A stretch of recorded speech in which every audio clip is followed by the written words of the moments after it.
Ito yung mga time na boring na ako, tapos bigla akong naisip nga pala. Meron nga pala akong trabaho. Yun, dali-dali na akong tumayo dyan. Pero nakita ko yung dalawa, sobrang kalat pa rin talaga. Hindi talaga nagpapatakalo yung dalawa. Talaga namang giyang na giyang sa pagkakalat. Tapos yun, inassemble ko na muna yung laptop para may panoorin yung dalawa. Ayan na. Hindi pa rin ako makanda o gaga kasi ang kalat ng bahay namin. Tingnan nyo naman, diba, naglalaro yung dalawa. Sobrang kalat nyan. Tapos yun, ina-assemble ko na yata yun dyan habang binibidyohan ko. Sumilip muna ako sa kwarto.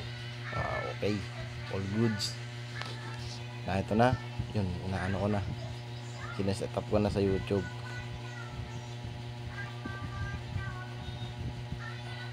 Yan. Tapos ay ang tagal kasi dyan eh, naboboring na ako. Tapos yun, si Miss Rachel yung paborito nilang panoorin eh. Diba, si Miss Rachel. Tapos itong isang to, isang makulit niyang batang yan, yung isang yan.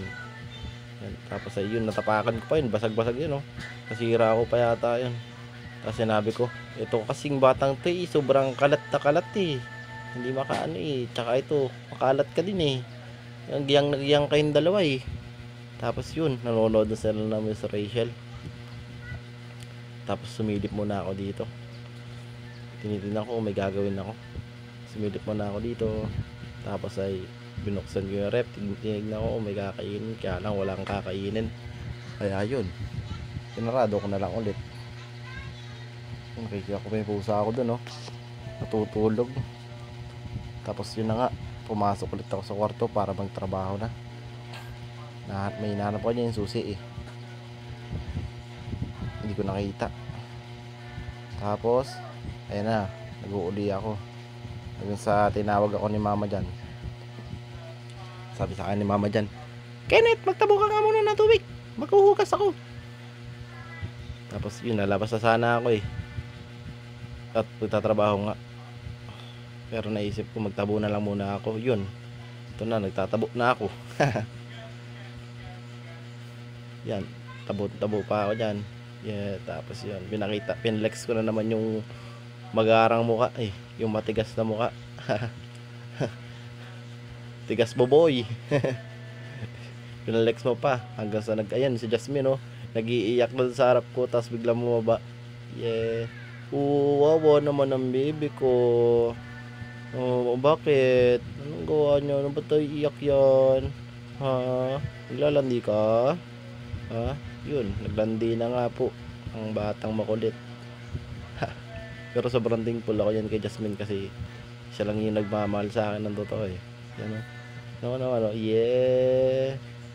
Naasar-asar ko pa siya dyan eh. Uy, naasar ko ng ganun yan si Jasmine eh. Iyak na iyak yan si bebe.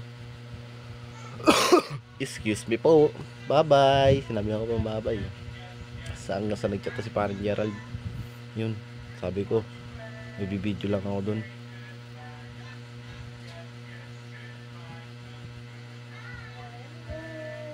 Tapos yun, nung bumaba na ako, nasa baba na daw kasi siya ng mga time na yan. Habang pababa ako nyan, ano yun, tinitignan ko siya dyan, hindi ko makita. Hindi ko siya dyan makita eh. Tapos yung parang nakita ko dyan ata dyan. Yun, problemado na naman si Aport. Sabi niya patayin ko muna yung video eh. Tapos yun, pumunta na kami sa bahay niya kasi nakahubad siya, nagdadamit pa siya eh. Yun na. Yun, geng, ayun yung gamit ko pang pang electrical at saka pang construction. Yay, geng. Tapos yan, nagkuha na siya ng damit dyan eh. Kaya habang hinihintay ko siyang kumuha ng damit, talagang boring na ako dyan. Yun naman yung itsurahin, parang hindi gagawa ng mabuti. Pangit boboy. Sa kanya nakakuha na ng damit, pero di siya nagdamit, kumuha lang ng damit to. Sorry nga pala dun sa video at biglang nagganyan. Hindi ko kasi napansin yung camera ko na nakatagilid pala yung cellphone ko. Pero okay lang. You know, nagra-ride lang kami yan. Habang chillin si parang Gerald, ano lang, tamang chat-chat lang sa chicks niya.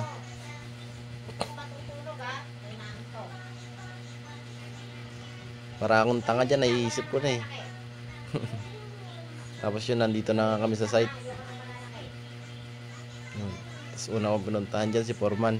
Tinanong ko, Foreman, may chicks ba tayo dyan? Tanong ko si Foreman yan. Sabi ni Foreman, wala. Wala tayong chicks dyan. Tapos yun, binidyo-videoan ko lang tong ginagawan kong bahay.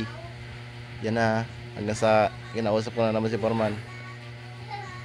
Foreman, ano bang atin dyan? Yun, kinakausap ko yan dyan. Habang nagbibidyo-video ako dyan. Tapos tahol ng tahol yung aso dyan sa likod eh. Tanda ko yan eh. Tapos tando si parang Gerardo yan yung aso. Lakas tumahol. Sobrang lakas. Tapos ito na yun nangyayari. Hubad pa rin si parang Gerald. Nagpapapogi. Sa construction worker. I know. Giyang na giyang yan oh. Yeah. Approved daw eh. Approved daw yung mga gawa ko eh. So talagang hindi daw niya magugustuhan eh. Yun, wala, nag-video lang ako dito. Tapos yun, nakawit na si parang Gerald, dumupo na. Tapos pumunta ako dun sa loob. Ay sorry, maingay dito sa bahay eh. Makulit kasi yung dalawang bata ulit eh. Kaya ganyan eh. Sabi ko dyan, ano, ba, rampas na. O tingnan mo, pagpapaluan na dun yung maglolola. Dalawang bata ba naman ang binabantayan? O tingnan mo. Hayaan nyo na, huwag nyo na pansinin yun. Tapos ito na nga yung nangyari oh. Tingnan ko lang, kala ko magbubuhos kasi doon sa kabila dito. Kaya tinignan ko kung baka hindi pa okay. Okay naman. Kaya yun, lumabas na ulit ako dyan.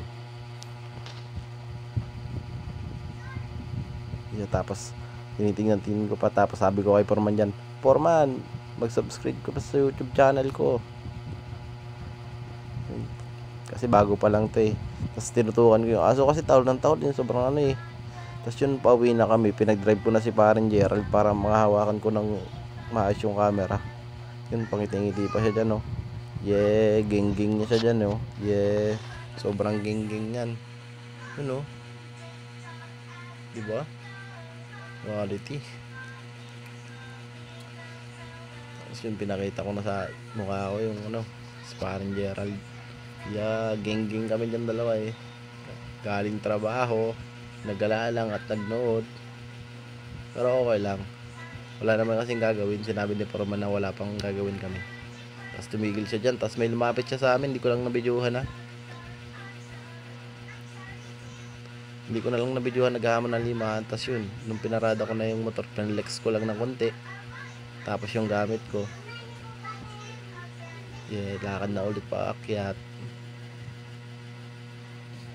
Tapos yun flex ko ulit yung Rusi ko. Tapos may Rusi pa ditong bago kay Airpat. Bago yung sa sidecar and down niya yan eh. Tapos yun, umakyat na ako dun. Yan, umakyat. Magmamadali na ako dyan umakyat eh. Kasi nga, nakakapagod din mag-video. Napagod ka boy. Yun, tapos pag tingin ko dyan yung anak ko nananalubong.